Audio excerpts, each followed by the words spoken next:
عیسائی کے سوالات اور حضرت عمر فاروق کے جوابات۔ ادھر ادھر سے ایک عیسائی نے چند سوالات لکھ کر حضرت عمر فاروق کو ارسال کیے اور ان سوالات کے جوابات طلب کیے۔ عیسائی کے سوالات یہ تھے: ایک ماں کے شکم سے 2 بچے پیدا ہوئے اور دونوں ایک ہی وقت اور ایک ہی دن پیدا ہوئے، پھر ایک ہی روز دونوں کا انتقال ہوا۔ ایک کی عمر 100 سال بڑی، دوسرے کی 100 سال چھوٹی ہے۔ یہ دونوں کون تھے اور ایسا کیوں کر ہو سکتا ہے؟ وہ کون سی زمین ہے جہاں ابتدائے پیدائش سے قیامت تک صرف ایک مرتبہ سورج نکلا، اور نہ ہی پہلے نکلا اور نہ ہی آئندہ کبھی نکلے گا؟ وہ کون سی قبر ہے جس کا مدفون بھی زندہ تھا اور قبر بھی زندہ تھی، اور قبر اپنے مدفون کو سیر کراتی رہی، پھر مدفون قبر سے باہر آیا اور زندہ رہ کر فوت ہوا؟ وہ کون سا قیدی ہے جس کو قید خانے میں سانس لینے کی اجازت نہیں اور بغیر سانس لیے زندہ ہے؟ عیسائی کے سوالات پڑھنے کے بعد حضرت عمر فاروق نے حضرت عبداللہ عباس کو بلایا اور فرمایا، ان سوالوں کے جواب لکھ دو۔ تو حضرت عبداللہ بن عباس نے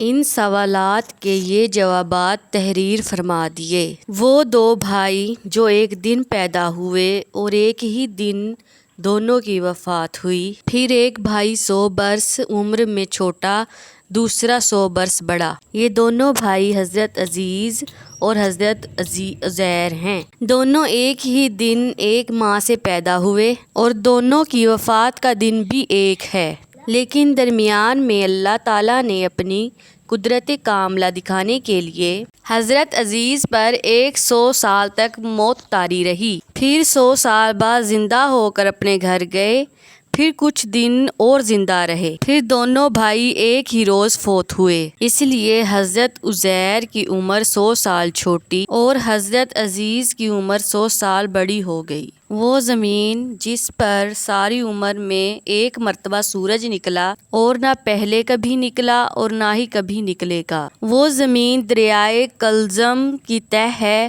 جہاں فرعون غرق ہوا۔ نیز حضرت موسیٰ قوم کے ساتھ دریا پار اتر گئے تھے۔ حضرت موسیٰ کے معجزے سے دریا خشک ہو گیا اور دریا کی تہ کو آفتاب نے بحکم الہی بہت جلد خشک کر دیا۔ حضرت موسیٰ اپنی قوم کے ساتھ دریا پار کر گئے اور فرعون غرق ہو گیا۔ اس زمین پر ساری عمر میں سورج صرف ایک مرتبہ نکلا اور آئندہ کبھی نہیں نکلے گا۔ وہ قبر جس کا مدفون اور قبر دونوں زندہ تھے اور قبر اپنے مدفون کو سیر کراتی رہی، وہ حضرت یونس کی مچھلی تھی۔ قبر بھی زندہ تھی اور مدفون بھی زندہ، اور مچھلی آپ کو سیر کراتی رہی، پھر آپ مچھلی کے پیٹ سے باہر آ کر زندہ رہے، پھر بعد میں وفات پائی۔ جو قیدی قید خانے میں سانس نہیں لیتا اور بغیر سانس لیے وہ زندہ رہتا ہے، وہ بچہ ہے جو ماں کے شکم میں قید ہے، اور اللہ نے اس کے سانس لینے کا ذکر نہیں کیا، اور نہ وہ سانس لیتا ہے اور پھر وہ زندہ رہتا ہے۔ حضرت عبداللہ بن عباس سے یہ جوابات لکھوا کر حضرت عمر فاروق نے عیسائی بادشاہ کے پاس بھیج دیے۔ چنانچہ عیسائی بادشاہ یہ جوابات دیکھ کر بولا کہ شاید ابھی مسلمانوں میں کوئی نبی زندہ ہے، کیونکہ یہ جوابات سوائے نبی کے کوئی اور نہیں بتا سکتا۔ اگر اس ویڈیو میں کسی بھی قسم کی کوئی غلطی ہو تو ہم آپ سے معذرت خواہ ہیں۔ برائے مہربانی اس ویڈیو کے حوالے سے اپنی قیمتی رائے کا اظہار کمنٹ باکس میں کریں۔